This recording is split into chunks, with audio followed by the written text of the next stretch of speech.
All right, so this is awesome. I seen it, I read it, and I want to record on it. Now I don't know all of the clauses, all of the laws, all of the sanctions, all of the this and that that goes along with it. I'm just basing it off of the title of it. This is a long article, but this is one of the main parts of the article. And it says, Netherlands clamps down on online poker. I wish more countries and more states would take this same line of action, but to protect and benefit their citizens. What I mean by this is a lot of these agencies come about, a lot of these states and countries, they come about with these laws and rules, but they only do it to benefit their pockets and not the community as a whole. The poker community is a huge community. It's a different community. What other community do you know that would allow their friend or allow a person to say, "Hey man, I'm down this week. Can I borrow 5,000? Can I borrow 10,000? Can I borrow 100,000? Can I borrow a million? Can I borrow $100, $200?" And just gladly does that. Um, so the poker community is a different type of community. It's a strong community, and for the most part, a loving community. Um, But yeah, I don't want to get too far off track. But yeah, so the licenses and all of this other stuff, I hope the Netherlands do their people right. I hope they monitor these sites. These people with these licenses. I hope they monitor them. They probe them. They test their sites.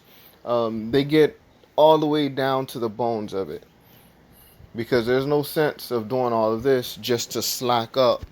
Um, because again, it's going to wind up hurting people in the end, and it may start costing more money in the end, in many different ways, different forms, more crime, things like that. But I really hope the U.S. does this. We don't need Bovada in the market no more. We don't need ACR, America's scam room, a card room. We don't need Bet Online in the market no more. We don't need Global Poker in the market anymore. We don't need Ignition Casino in the market no more. We don't need none of these people in the market anymore, because they consistently just showing us they don't care. As long as they make their money, they're gonna cheat. They're gonna allow others to cheat, um, and others, including third, outside employees, contracted employees, so forth and so on. But I just want to share this. You guys can pause at any time. You don't have to even listen to me, but just read it. I find it's great. What I'm gonna do is go look more into it, because I would like to know the details. This is just like basically, it's not even a breakdown, really. It's just a long. All I did was just take the title and prolong the title to like a few hundred words. That's basically it. But regardless, just reading clamps down on online poker. I'm glad. I'm happy. That made my morning. And just a quick breakdown. I was a huge fan of online poker. I trusted online poker until I fell victim of being cheated my very first time on Bovada. They, again, like I said, plenty of times. I'm happy they caught it, but there's many other times that they did not catch, and the time that they did catch, the two times, but the one main time, they gave me pennies on the dollar back. They didn't even give me nowhere near what was stolen, which is amazing. But so on.